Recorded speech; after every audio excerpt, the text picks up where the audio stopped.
What's up, everybody? Whatever part of the day you are in, I hope it's going absolutely well. Today on episode 8 of The Creative, we are going to be answering some of the questions that people have been asking me. How do I not stay silent? How do I become an ally? What is it that I can possibly do? That and more on The Creative.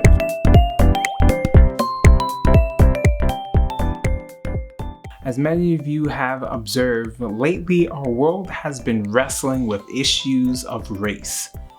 Some people say that it's made up, that there's no such thing as systematic oppression. And then there are people like me that do believe that our world treats people differently based on their race and the hue of their skin. And since the last episode that I made, and if you haven't seen it, I'll go ahead and put the link up right here so you can check it out. Many people, or I should say a few people, have been asking me some questions. What do I mean by staying silent or not speaking up? If you follow me on social media, those are some of the things that I have been saying. So I thought I would address it here. And to help me answer some of these questions, I'm going to introduce you to a friend of mine who is an artist.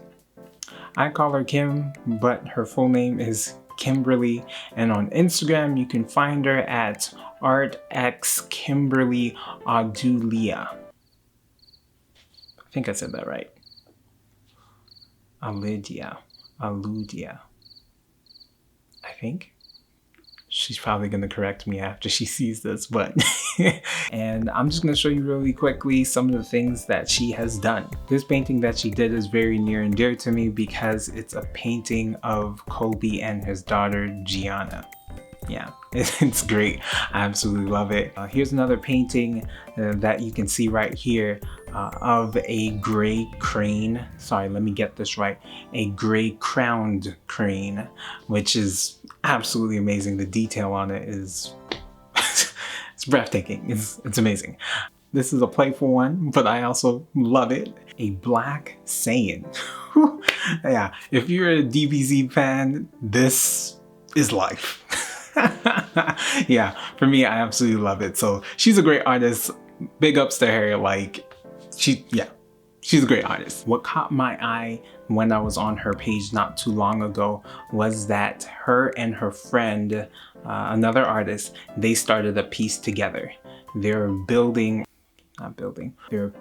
they're crafting a masterpiece, which is a coral reef.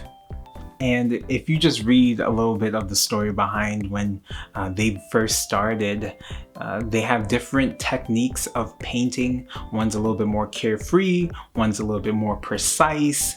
So obviously there were some things that they needed to work on together, and that's okay. But as you're seeing, it started to come together, and you see even in this next video it starts to come together even more. They're two different artists, two different styles, probably have different ways of approaching things as well, but they're working together. What am I trying to say? We have an issue. I believe that different races are treated differently based on the color of their skin. That's the issue, that's the problem. Now, how do we address it? Now, I'm a pastor, so my mind's always going to go to the Bible. And in Ecclesiastes chapter 4, we see something that can help us out. We're at verse 9, and it says, "Two are better than one, because they have a good reward for their toil. For if they fall, one will lift up his fellow. But woe to him who is alone when he falls and has not another to lift him up." The Bible is quite clear. If you work together, there's a good reward for your toil. And if you have no one to lift you up when you have fallen, then that's not so great. So not everybody has to be on social media posting and ruffling feathers. Not everybody has to be out protesting. There are things that you can be doing within your sphere of influence, your family members, your friends, your coworkers. Those are all great places to start having the conversation that is still adding to the solution. So I can be on one side of the canvas, protesting, ruffling feathers on social media, and you can be on the other side, having conversations with your friends, your family, and your coworkers. And eventually, by us both working together, we will meet each other in the middle. As long as we stay open and we communicate with one another, that is the best way to create something beautiful. So how can you be an ally, be a part of the conversation, be a part of the solution? First, know that this has nothing to do with being public.